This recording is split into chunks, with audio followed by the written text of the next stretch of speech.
একজন বা বোন লিখেছেন, আমি মেয়ে হয়ে যদি দাওয়াতের কাজ করতে চাই সেক্ষেত্রে ডাক্তারি পড়ার সুফল ও কুফল কি হতে পারে? মেয়েদের জন্য ডাক্তারি অন্য কোনো পেশার চাইতে ভালো, আবার সামাজিক একটা ইনফ্লুয়েন্স থাকবে স্পেশালি বাংলাদেশের প্রেক্ষাপটে, যা দাওয়াতে হেল্পফুল। যেহেতু আপনি ডাক্তার, এটা আলাদা ইম্প্যাক্ট আছে। এত পড়ার প্রেশারে আমি কতটুকু ইনমোজনের সুযোগ পাবো?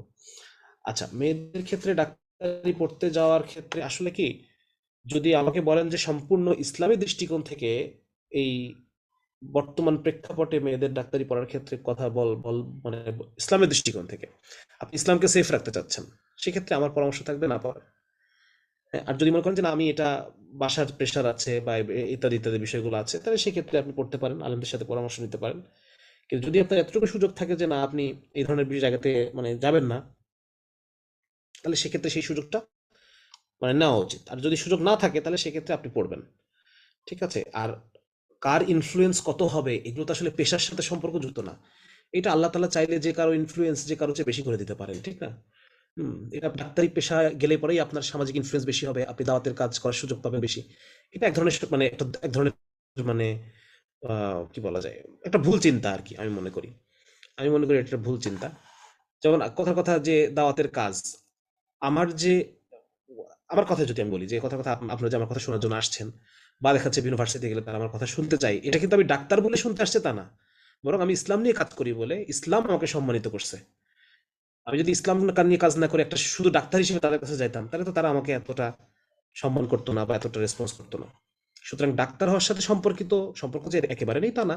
হয়তো কিছুটা ইনফ্লুয়েন্স, কিছুটা প্রভাব আছে। কিন্তু মানে মূলত ইসলাম নিয়ে কাজ করার কারণে সম্মান, ডাক্তার হওয়ার কারণে সম্মান না। ঠিক আছে না? তো এই বিষয়টা মাথায় রাখা যায়। আসলে আপনি যখন দিন নিয়ে কাজ করবেন, আল্লাহ তাআলাই আপনার সম্মান বাড়ায় দেবে। হুম? আল্লাহ তাআলাই আপনার সম্মান বাড়ায় দেবে। এটার সাথে এটা এটার সাথে এটা সম্পর্কিত করা এবং এমন একটা রাস্তায় চলা যেখানে গেলে পরে আপনার নিজের ঈমান আমল নিয়ে সমস্যা হতে পারে, সম্ভাবনা আছে। এরকম জায়গায় এই কারণে যাওয়াটা ঠিক হবে না।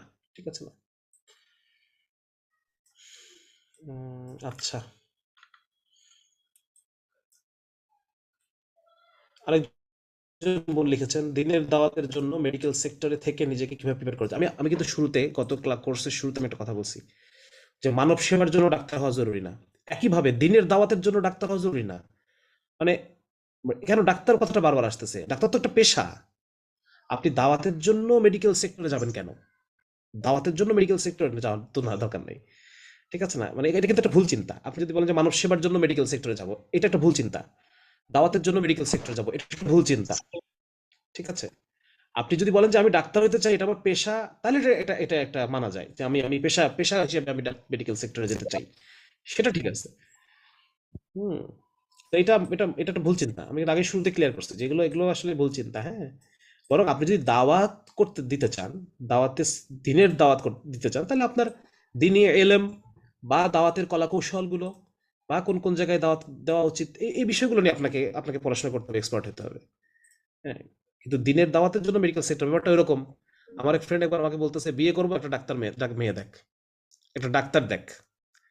আমি বললাম যে তুই ডাক্তার বিয়ে করবি নাকি বউ বিয়ে করবি, কি বিয়ে করবি? ব্যাপারটা হচ্ছে এটা যে সে বিয়ে করবে এই জন্য ডাক্তার খুঁজতেছে। তো এই বিষয়গুলো এরকম যে আমি মানব সেবা করতে চাই, ডাক্তার হবো। আপনি পেশা করতে চান এই জন্য ডাক্তার হবো, এটা হচ্ছে ইস্যু।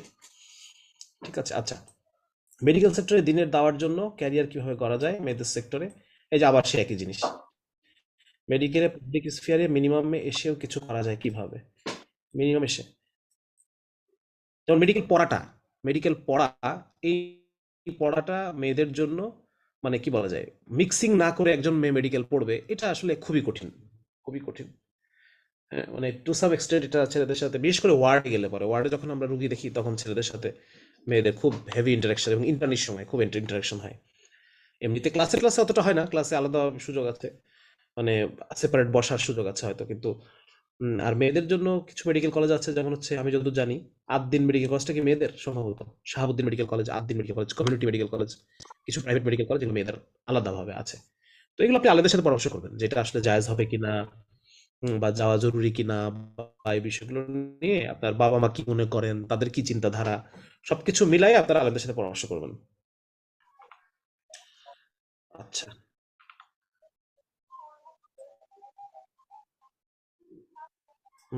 এরপরে হচ্ছে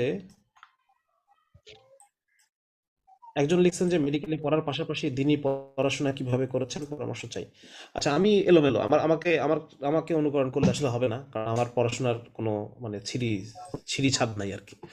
বরং আপনি যেটা করতে পারেন, মেডিকেলে যিনি আপনি অলরেডি পড়ছেন, আপনার প্রশ্ন থেকে বোঝা যাচ্ছে হয়তো মেডিকেল অলরেডি পড়ছেন, সেক্ষেত্রে আপনি যে কাজটা করতে পারেন সেটা হচ্ছে ফরজে আইন এলম যেটাকে বলা হয়, ফরজে আইন পরিমাণে এলম শিখতে পারেন। শিখে এরপরে আপনি মেডিকেল রিলেটেড আপনার যে বিষয়গুলো রয়েছে, মেডিকেল ফিক এর উপরে আপনি একটা মানে জ্ঞান অর্জন করতে পারেন। করে সেই অনুযায়ী আপনি অন্যান্য ডাক্তারদেরকে সচেতন করার ক্ষেত্রে যেন তারা ইসলামী শরিয়া অনুযায়ী মেডিকেল প্র্যাকটিস করে, এই দাওয়াতের কাজটা আপনি করতে পারেন। ঠিক আছে? অন্যান্য মেয়েরা যারা মেডিকেল প্রফেশনে আছে, তারা যেন ইসলামী শরিয়া মেনে মেডিকেল প্র্যাকটিস করে, এটার জন্য আপনি দাওয়াতি কাজ করতে পারেন ডাক্তারদের মধ্যে। এটা একটা সুযোগ আছে আরকি। আ সেই ক্ষেত্রে আপনি ১ম এ আপনাকে ফরজে আইন ইলম অর্জন করতে হবে। ফরজে আইন ইলমের অনেকগুলো আমাদের আলেমরা আমাদের জন্য অনলাইনে অনেক কোর্স চালু করেছেন ফরজে আইনের জন্য। কোনোটা ১ মাস, কোনোটা সেলফ বেসড রেকর্ডেড ক্লাস, আপনি যখন ইচ্ছা তখন করতে পারেন। কোনোটা ৩ মাস, কোনোটা ৬ মাস। আপনার সুবিধা অনুসারে আপনি যেটা আ একটা করে এরপর মেডিকেল ফিকহ যেটাকে বলে। Medical Islamic medical jurisprudence. এইটা নিয়ে আলহামদুলিল্লাহ র‍্যামফিট কাজ করতেছে। র‍্যামফিট নামে একটা ফেসবুকে সার্চ দিলে পাবেন। র‍্যামফিট নামে একটা অর্গানাইজেশন।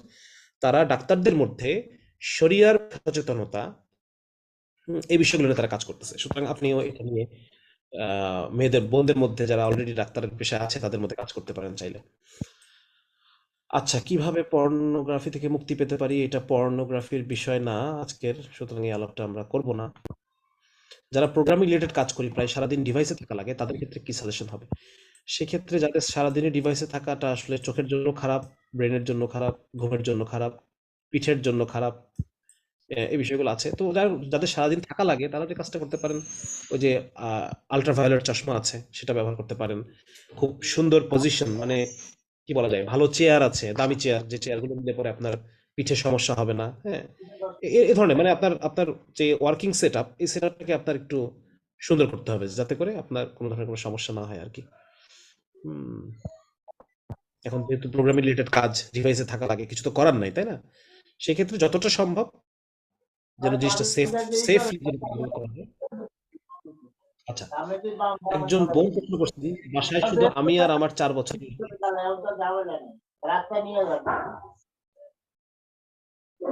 আরিফ ভাই, সবাইকে একটু মিউট করে দেন। সবাইকে একটু মিউট করে দেন। শক্তি ভাই দিয়ে বাসায় আসি শুধু ভাই। আমি আর আমার ৪ বছরের শক্তি ভাই, আমার অনেকেরই মাইক্রোফোন খোলা, আচ্ছা আচ্ছা আমি দেখতেছি ভাই। মিউট করে দিলে ভালো। আচ্ছা, একজন বোন বলতেছেন, বাসায় শুধু আমি আর ৪ বছরের মেয়ে, সত্যিকারের মুসলিম হিসেবে গড়ে তুলতে ওর সারাদিনের জন্য কি রুটিন ফলো করা উচিত? মুক্ত বিশ্ববিদ্যালয় থেকে বিবিএ পড়ছি, কোনো ভ্যালু আছে? এমনিতেও ডিগ্রি, তারপর উন্মুক্ত থেকে কোনো মূল্য আছে কিনা? মূল্য আপনি কোথায় পেতে চান? কার কাছে মূল্য চাচ্ছেন? কে মূল্য দিবে আপনাকে? বা কি হিসেবে আপনি মূল্য চাচ্ছেন? মেয়ে বাচ্চাকে ঘরে বসে কোরআন হেফজ করানো সম্ভব কিনা? ঘরে বসে কোরআন হেফজ করবে, স্কুলে পড়া পড়বে, বাইরে গিয়ে পরীক্ষা দিবে, মাদ্রাসাতে চাচ্ছি না। কোরআন আইন বই, আপনি আপনার তৈরি ডায়েরি। আচ্ছা, বাবার তৈরি ২টা ডায়েরি। বাংলাটা মার্কেটে চলে এসেছে। হ্যাঁ, হ্যাঁ, বাংলাটা মার্কেটে আছে। আপনি সংগ্রহ করতে পারেন চাইলে। বইয়ের নাম হচ্ছে হেসে খেলে বাংলা শিখি। হেসে খেলে বাংলা শিখি। আচ্ছা, কোনো ভ্যালু আছে কিনা? বিবিএর কোনো ভ্যালু আছে কিনা? কোনো ভ্যালু, আপনি যদি চাকরি না করেন, আপনি যদি একজন গৃহিণী হন, আপনি যদি আপনার সন্তানকে একজন আদর্শ মুসলিম হিসেবে গড়ে তুলতে চাচ্ছেন, তো সেক্ষেত্রে আপনার এই ডিগ্রিতে কোনো ভ্যালু দরকার নেই কারো কাছে। ঠিক না?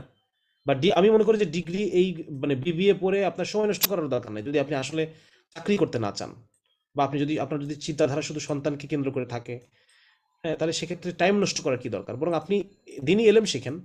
আপনি আইওএম এ ভর্তি হন। সেখানে আপনি দিনই এলেম শিখেন, যাতে আপনি আপনার বাচ্চাকে শেখাতে পারেন, প্রাথমিক বিষয়গুলো তাকে শেখাতে পারেন। হ্যাঁ, আপনি একটা কোরআন সহি করে ফেলেন, যাতে করে আপনি আপনার সন্তানকে বাইরে দিতে না হয়। এই যে কোরআন হেফজ করবে, স্কুলের পড়া ঘরে পড়বে, শুধু গিয়ে পরীক্ষা দেবে। তাহলে আপনাকে তো এই কাজটুকু মানে কোরআন হেফজ করানোর মতো, আপনার সন্তানকে কোরআন হেফজ করানোর মতো, দিনের প্রাথমিক শিক্ষাগুলো দেওয়ার মতো এই যোগ্যতা আপনার লাগবে। আপনার তো বিবিএ এর যোগ্যতা দরকার নাই। আপনি তো চাকরিও করবেন না, ব্যবসাও করবেন না, তাই না? কোনো ভ্যালুও দরকার নাই, এই ডিগ্রিও দরকার নাই, ডিগ্রির জন্য সময় নষ্ট করার দরকার নাই। বরং আপনি যদি এই সময়টা দিনে ইলমের পেছনে দিতেন, তাহলে আপনি আপনার সন্তানগুলোকে যেটা আপনি করতে চাচ্ছেন সত্যিকার মুসলিমা হিসেবে, সেটা আপনি নিজেই করতে পারতেন। ঠিক আছে? আর মাদ্রাসায় যেতে চাচ্ছি না, হেফজ করানোটা ঘরে সম্ভব। হ্যাঁ, এটা সম্ভব না তা না, অনেকেই চেষ্টা করে, অনেকেই করতে পারে। হ্যাঁ, সেক্ষেত্রে আপনি যদি নিজে গাইড দিতে পারতেন তাহলে ভালো হতো। কিন্তু বিবিএ পড়ে আপনি কিভাবে গাইড দেবেন? তাই না? বাচ্চাদের জন্য আসলে বিশেষ করে মেয়ে বাচ্চাদের জন্য মানে আমাদের সেট আপের বেশ অভাব আছে। মেয়ে বাচ্চাকে বাইরে রেখে পড়ানো এটা আসলে ফিজিবল না, মাদ্রাসায় রেখে পড়ানো। সেক্ষেত্রে দেখি আমরা আমাদের আলেমরা কিছু করেন কিনা বা ভাইরা কিছু করেন কিনা, এটা ওয়েট করতে হবে, যেহেতু আমাদের হাতে সেরকম নাই। বরং সবচেয়ে জরুরি ছিল এটা যে আমাদের মেয়েরা ঘরে যোগ্য হবে যাতে করে তারা বাচ্চাদেরকে প্রাথমিক যে বীজ এটা তারা ঘরেই বপন করে দিতে পারে। হ্যাঁ, কিন্তু আমাদের মেয়েদের শিক্ষার ক্ষেত্রে ব্যাপারটা যেটা হয়েছে, এই যে কথা কথা আফগানিস্তানে মেয়েদের ভার্সিটি বন্ধ করে দিল, এটা কি এমনি এমনি করলো বলে মনে হয় আপনার? একটা মেয়ে ইঞ্জিনিয়ারিং পড়ে কি করবে বা কি করে নর্মালি ইঞ্জিনিয়ারিং পড়ে মেয়েরা?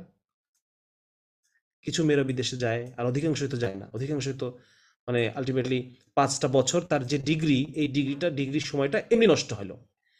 সে শেষ পর্যন্ত হাউস ওয়াইফই হচ্ছে একটা সন্তান নেওয়ার পর বা দুটো সন্তান নেওয়ার পর। হ্যাঁ, কিন্তু শেষ পর্যন্ত সে আর চাকরিও করতে পারছে না, হাউস ওয়াইফই তাকে হতে হচ্ছে। কিন্তু সে হাউস ওয়াইফ হওয়ার জন্য যে পরিমাণ কোয়ালিটি গুলো দরকার ছিল সেগুলোও সে নিতে পারছে না। একটা হয়তো সাবজেক্ট সে পড়েছে, জার্নালিজম পড়েছে, কি করবে একটা মেয়ে জার্নালিজম পড়ে? জার্নালিজম পড়ে একটা মেয়ে যে কাজটা করবে সেটা কি ইসলামের সাথে যাবে? সুতরাং মেয়েদের উচ্চশিক্ষা ব্যাপারটা আমাদেরকে ভিন্নভাবে চিন্তা করতে হবে। একটা মেয়ে কি হইতে চায়, যে মেয়েটা চাকরি করতে চায় না তাকে কেন আমি উচ্চশিক্ষায় 5টা বছর নষ্ট করাবো? এই বিষয়গুলো আমরা আলোচনা করেছি। আপনারা যদি কখনো শুনতে চান এই বিষয়ে, এই লজিক্যাল বিষয়গুলো, তাহলে হয়তো হ্যাঁ, মানে এই উচ্চশিক্ষাটার নামে আমাদেরকে একটা মানে ভয়ঙ্কর পরিস্থিতিতে ঠেলে দেওয়া হচ্ছে। কাজের কাজ কিছুই হচ্ছে না। আমি তো বলবো ছেলেদের ভার্সিটি গুলো বন্ধ করে দেওয়া উচিত, এটাকে আবার রিশাফল করে নতুন ভাবে সেট আপ করা উচিত। ঠিক যে পরিমাণ ফিজিক্স পড়ুয়া, বিজ্ঞানী বা টিচার আমার প্রয়োজন, ঠিক ওই কয়টা সিটি থাকতে হবে, মানে ওই কয়টা ছেলে প্রতি বছর ফিজিক্স পড়বে, তারা এসে ফিজিক্স রিলেটেড জব করবে। ফিজিক্স পড়ে এসে বিসিএস ক্যাডার হচ্ছে, ফিজিক্স পড়ে এসে ব্যাংকে জব করতেছে, ফিজিক্স পড়ে এসে সে আহ, কি বলা যায় পুলিশে জব করতেছে। এটা হলে পরে তো পুরো জিনিসটা ইউজলেস হয়ে গেল, তাই না? সুতরাং শুধু মেয়েদেরই না, বরং মনে করি তার এখানে উচিত ছেলেদের ভার্সিটি গুলো বন্ধ করে দেওয়া 6 মাসের জন্য, 1 বছরের জন্য বন্ধ করে পুরো জিনিসটা রিসাফল করবে, পুরো জিনিসটা নতুন করে সেট আপ করবে। পশ্চিমবঙ্গের যে ধ্যান ধারণা সেখান থেকে বের হয়ে এসে নতুন করে সেট আপ করে নিজের দেশের জন্য যতটুকু প্রয়োজন এতটুকু পরিমাণ উচ্চ শিক্ষার ব্যবস্থা তারা রাখবে। এবং মোর শিক্ষা ব্যবস্থা হওয়া উচিত কর্মমুখী বা জবমুখী, বৃত্তিমূলক যেটাকে বলা হয়, দক্ষতামূলক, স্কিলের স্কিল স্কিল গঠন করা, শুধু ডিগ্রি না, স্কিল গঠন করার শিক্ষা হওয়া দরকার। হ্যাঁ, এই জন্য আমি মনে করি মেয়ে ছেলে সবারই ভার্সিটি 1 বছর কমপক্ষে বন্ধ রেখে পুরো জিনিসটা সেট আপ করানো দরকার। আচ্ছা, একটা জিনিস হচ্ছে সব বিষয়ে উৎসাহের ফিল্টারিং কিভাবে করা যায়, এটা একটা খুব চমৎকার প্রশ্ন করছে ভাই। যে আমি যা দেখি সবই আমার উৎসাহ লাগে। উনি বলতেছেন দেখেন নিত্য নতুন ইউটিউব ভিডিও শায়েকদের, অমুক শায়েকের কোর্স, তমুক অনলাইন সেশন, বিভিন্ন পডকাস্ট, নিত্য নতুন উপকারী দরকারি কোর্স ভিডিও সামনে আনা, বিসিএস প্রস্তুতি ভিডিও, দিনই প্রোডাক্টিভ কোর্স এনরোল করা, ব্যবসা নিয়ে ভাবা, কোনটা ছেড়ে কোনটা করব, সব ইম্পর্টেন্ট মনে হয়। এই সব ইম্পর্টেন্ট মনে হওয়ার ব্যাপারটা কিভাবে নিয়ন্ত্রণ করা যায়? বাদ দেওয়ার মতন, মানে এতে মনে হয় যে কি বলে বাদ দেওয়ার মতন কি, মানে তার কাছে মনে হচ্ছে যে বাদ দেওয়ার মতো কিছু নাই, সবই ইম্পর্টেন্ট। অতিরিক্ত পরিমাণে মনে হয় জেনে ফেলছি, মোটিভেশন নিয়ে ফেলছি, আবার যখন এই কথাগুলি শুনি আর মনে ডাক কাটে না, আর উৎসাহ কাজ করে না। এতে করে অনেক কিছু জমে যায়, পরিপূর্ণতা আসে না, সব দিক থেকে নিত্য নতুন ইউটিউব ভিডিও পডকাস্ট কিছুই গোছানো হয় না। খুব চমৎকার একটা প্রশ্ন করছে ভাই, খুবই চমৎকার প্রশ্ন করছে। যে এত এত এত এত জিনিস, এত এত কন্টেন্ট, এত এত বই, এত এত ইউটিউবে এইখানে এখানে এত কিছু কোর্স মোর্স হাবি যাবে এত কিছু, তো কোনটা ছেড়ে কোনটা, মানে আমি ওর কথা হচ্ছে একটা মানে ডিসিশন নিতে পারা যাচ্ছে না যে আমার এইটা জিনিসটা আসলে আমার জন্য দরকারি কিনা, আসলেই এই জিনিসটা দরকারি কিনা। দেখেন আসলে আমাদের জন্য দরকার কি, সব তো সবার জন্য দরকার নাই। আমার জন্য কোডিং তো দরকার নেই, বা আমার জন্য একটা বিজনেস কোর্স, আমি ব্যবসা করব না, আমি আমি একজন প্রফেশনাল একজন ডাক্তার, আমার বিজনেস কোর্স করার দরকার নাই, বা আমি বিজনেস করব না কখনো, তাহলে তো আমার করার দরকার নেই। আমার তো ওই যে খালিদ ফারহানের এসএমই মার্কেটিং কোর্স করার দরকার নেই আমার। উম, তো এই বিষয়গুলো যে আমার আসলে দেখেন ইউটিউব শাইকদের ভিডিও বা এরকম বিভিন্ন কিছু, আপনি নিজেকে মানে এনরিচ করার ব্যবস্থা করেন, যে আমি আমি অতটুকুই পড়বো যতটুকুতে আমার কাজ হবে, আমার কাজের জিনিসটুকু আমি পড়বো। হ্যাঁ, যেমন আপনাকে ফরজাইন পরিমাণ ইলম আপনাকে অর্জন করতে হবে, এটা আপনি যে কোনো একটা কোর্স থেকে, যে কোনো শাইখের কোর্স থেকে আপনি ফরজাইন ইলমটা নিয়ে নিলেন, ঠিক আছে না? বা আপনি সিরাত সিরাত নিয়ে আপনি কিছু জানতে চাচ্ছেন, আপনি সিরাত একটা কোর্স বা পডকাস্ট করলেন। মানে আমার কথা হচ্ছে আপনার নিজের কি প্রয়োজন এটা আপনি আগে ফিক্স করেন যে আমার এটা প্রয়োজন, আমি আমার পেশাগত জীবনে এটা করতে চাই, সুতরাং এটা কেন্দ্রিক যে আলাপগুলো আছে আমি এটাই শুনবো, এর বাইরে কিছু আমি শুনবো না। আমার সন্তান আছে, সুতরাং সন্তান প্রতিপালন কেন্দ্রিক যে বিষয়গুলো আলোচনা হচ্ছে সুতরাং এটা আমি শুনবো। হ্যাঁ, আমি আমার এলম প্রয়োজন, সুতরাং সব ভিডিও তো আমি দেখবো না, বরং আমি নিজে একটা কোর্স করব যেন আমি কে ভুল বলতেছে কে ঠিক বলতেছে এই বিষয়গুলো আমি বুঝতে পারি। হ্যাঁ, আমি যতটুকু আমার যতটুকু সময় অবসর আছে এই সময়টুকু দেখা কথা কথা আমি খুব ব্যস্ত মানুষ, এখন আমি 1 বছরের একটা কোর্স নিয়ে ফেললাম যেটা আমি শেষ করতে পারবো কিনা আমি জানি না, তাহলে এটা একটা ভুল জিনিস হলো, তাই না? বরং আমি যদি এমন হয় আমি খুব ব্যস্ত, আমি 1 মাসের একটা কোর্স নিলাম যেটা আমি আমার নিজের মতো করে, বা রেকর্ডেড একটা কোর্স নিলাম যেটা আমি আমার মতো সময় সুবিধাজনক সময়ে আমি এটা শুনবো, এরকম একটা কোর্স যদি আমি নিই তাহলে এটা আস্তে আস্তে শেষ হবে। ঠিক আছে না? কিন্তু ধরেন বড় কিছু নিলাম শেষ করতে পারলাম না, এরকম যেন না হয়। তো প্রথমে আমি কি করতে চাই এটা ঠিক হওয়া খুব জরুরি। আমি আমার পরিবার নিয়ে কি করতে চাই, আমি আমার আমার নিজের ক্যারিয়ার নিয়ে কি করতে চাই, আমার দিনদারিতা নিয়ে কি করতে চাই, এরপর শুধু আমি ওইটুকুই শুনবো, ওই রিলেটেড জিনিসটুকুই শুনবো, এর বেশি আমি শুনবো না। এটা কিন্তু খুব প্রবলেম, এটা সারা পৃথিবীরই প্রবলেম। হ্যাঁ, এই জন্য সারা পৃথিবীর সবাই এখন মিনিমালিস্ট লাইফ স্টাইলে চলে যাচ্ছে। মিনিমালিস্ট মানে হচ্ছে যে আমার অপশনই কম থাকবে। যখন মানুষের কাছে অনেক অপশন থাকে তখন মানুষের অন্তর পেরেশান হয়ে পড়ে, কোনটা রেখে কোনটা, কোনটা রেখে কোনটা, কোনটা রেখে কোনটা। এই জন্য মিনিমালিস্ট লাইফ স্টাইল হচ্ছে যে অপশন আমি এত রাখবো না, আমি সুযোগই কম রাখবো, যেন আমার কাছে কম অপশন আসে। আমার বেশি অপশন দরকার নেই, বেশি অপশন আমার লাইফকে এলোমেলো করে ফেলে, বরং আমি অপশন রাখবো কম, যেন আমার কাছে অপশনই কম আসে এবং আমি সেগুলো নিয়ে আমি সামনে আগায় যাবো একটু একটু করে। হ্যাঁ, যার কারণে একটা কাজ করতে হবে যে আপনার ইউটিউবে সব চ্যানেল ফলো করা বাদ দিতে হবে। সব চ্যানেল আপনি ফলো করবেন না। আপনি দেখা যাচ্ছে যে ৫ জন শায়েখের চ্যানেল ফলো করেন, আপনার তো ৫ জন শায়েখের চ্যানেল ফলো করার দরকার নেই, আপনি ১ জন বা ২ জনের চ্যানেল ফলো করেন, বাকি ৩ জনকে বাদ দিয়ে দেন। আপনি দেখা যাচ্ছে যে আহ, কি বলা যায়, মানে এভাবে মানে ধরেন যে আপনি আপনার নিজের নিজের আমার কাছে অপশন কম আসবে, এই জিনিসটা আপনি করে ফেলেন। মানে বেস্ট ১-২ জন যাদের কথা আপনার সবচেয়ে বেশি ভালো লাগে, আমার কথার কথা আব্দুল্লাহ জাহাঙ্গীর স্যারের কথা ভালো লাগে সবচেয়ে, আমি ওনাকে রাখলাম, সাথে আর একজনকে হয়তো রাখলাম, এরপর বাকিগুলো আমি আমি ই করে দিলাম যাতে এগুলো আমার সামনেই না আসে, এই অপশনগুলো যেন আমাকে ডিফোকাস করতে না পারে। ঠিক আছে না? পডকাস্ট, যেমন পডকাস্টের ক্ষেত্রে আপনি একটা দুটো রাখলেন, একটা বা দুটো রাখলেন, এর বাইরে আপনি রাখবেন না, আপনি সবকে ক্যান্সেল করে দেবেন, আনফলো করে দেবেন। ঠিক আছে, এরকম করলে পরে কি হবে, আপনার সময় বাঁচবে, আপনার কাছে অপশন কম আসবে, যখন আপনার কাছে অপশন কম আসবে তখন আপনি অস্থির হবেন না, আপনি একটা জিনিস ফোকাস থাকবে, আপনাকে ডিফোকাস করা সম্ভব হবে না। ঠিক আছে না? এটা করেন, অপশন কমাই দেন যেন আমার কাছে অপশনই কম আসে। একজন ভাই বলতেছেন যে নির্দিষ্ট কোনো বিষয়ে আসক্ত না, আম, ভালো না খারাপ, ভালো আসক্তি বা অভ্যাস কিভাবে তৈরি করা যায়? দেখা যায় যে আমি খুব নিয়ম করে চলছি, সব ভালো কাজ ঠিক মতো করছি, খারাপ কাজও বর্জন করে চলছি, আবার কখনো সবকিছু জেনেও কিছু করছি না, আলসেমি করে দিন কাটিয়ে দিচ্ছি। এই পরিস্থিতিতে আমি কি করতে পারি যাতে আলসেমি কাটানো?